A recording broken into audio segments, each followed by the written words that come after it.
Ada sebuah kisah dinukil oleh Imam Qurtubi di dalam buku beliau At-Tadhkirah rahimahullah. Beliau mengatakan ada seseorang di zaman kisah salafus salih dulu, kisah klasik. Dia pada saat umur 40 tahun sempat dia melihat di jenggotnya ada satu rambut berwarna putih. Maka dia pun pergi ke Masjid Nabawi di Madinah. Kemudian mulailah dia bergelagat seperti orang yang gila. Ini ceritanya seperti itu. Maka setiap keluarganya datang mencari dia di malam hari untuk supaya pulang.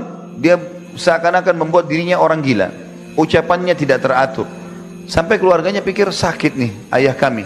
Hartanya banyak sekali dia, orang kaya raya. Kemudian dia lari di sekitar kuburan Nabi SAW. Begitu terus setiap hari. Akhirnya keluarganya pikir mungkin ini sudah gila ayah kami. Jadi setiap hari mereka cuma bawa makanan, mereka bawa baju ganti, dia ganti bajunya. Ini berjalan sekian tahun, hampir 20 tahun berjalan seperti itu keadaannya. Maka yang terjadi ada seorang datang dari negeri Irak pada saat itu, ingin sholat di masjid Nabi SAW, menziarahi kubur beliau SAW.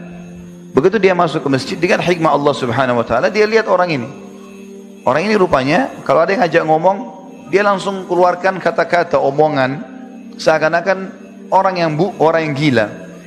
Tapi kalau lagi tidak ada orang, maka dia membersihkan Masjid Nabawi, dia duduk baca Quran, antara azan iqamah dia berdoa, tidak pernah lepas ibadah-ibadahnya. Kerjanya itu saja.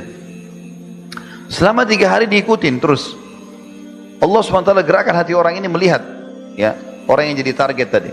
Dan setiap malam dia selalu keluar ke Baqi, ke kuburan Baqi, kuburan para sahabat ridwanullahi alaihim.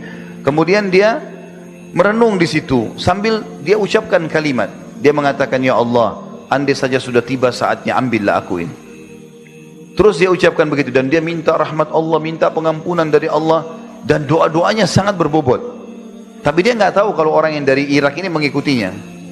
Setelah 3 hari orang Irak ini dan hari keempat dia ingin pulang kembali ke Irak, dia pamit dengan beberapa orang di masjid yang sudah dia kenal. Terakhir sekali didatangi orang ini dan dia sengaja suruh tunggu, atau dia tunggu sampai agak kosong masjid. Orang itu tidak pernah keluar masjid, di masjid aja terus. Orang semua pulang ke rumahnya, makan, dia di rumahnya, dia di masjid saja. Ada makanan yang datang keluarganya diambil sama dia, nggak ada ya sudah, gitu kan. Maka yang penting pada saat itu teman-teman sekalian didatangi sama orang Irak, lalu dia mengatakan, saya mau pamit pergi, mau pulang ke Irak. Lalu dia buat seakan-akan dia gila. Artinya kata-kata yang dia ucapkan kata-kata seperti tidak mengerti apa yang diucapkan orang Irak. Lalu orang Irak ini mengatakan, ketahuilah wahai saudaraku, aku sangat yakin anda tidak gila. Karena aku selama 3 hari di sini memantau apa yang anda lakukan. Anda hanya melakukan kegiatan ini karena ada tujuan tertentu. Karena kalau tidak ada orang, anda bersihkan masjid, anda berzikir, anda berdoa. Dan perlu anda tahu, selama 3 malam ini aku mengikuti anda menuju ke Baqi. Dan aku tahu makna doa-doa yang anda ucapkan. Anda bukan orang gila. Beritahukan kepada saya rahasianya apa. Kenapa anda lakukan ini? Maka karena tidak ada orang, dia tiba-tiba diam. Orang ini lalu dia mengatakan, apa kau benar mengikuti semua itu? Orang gila yang tadi dianggap gila. Lalu orang yang dari Irak ini mengatakan, iya. Dia bilang ceritanya sekitar 20 tahun yang lalu, saya sempat melihat diri saya di cermin. Saya temukan di salah satu, atau di jenggot saya ada satu bulu berwarna putih. Maka saya mengingat firman Allah Subhanahu Wa Taala, waja'ahun nadhir, potongan ayat ini ya, dan telah datang kepadanya an-nadhir. Ulama tafsir mengatakan an-nadhir itu adalah peringatan sudah dekat masa kematian. Rambut putih, berikutnya kulit, ya, banyak keturunan dan banyak investasi dunia sudah dapatkan, itu semua menandakan sudah dekat dengan tanda pulang. Aku khawatir kalau aku meninggal dan aku sibuk terus dengan urusan-urusan dunia aku tidak selesai.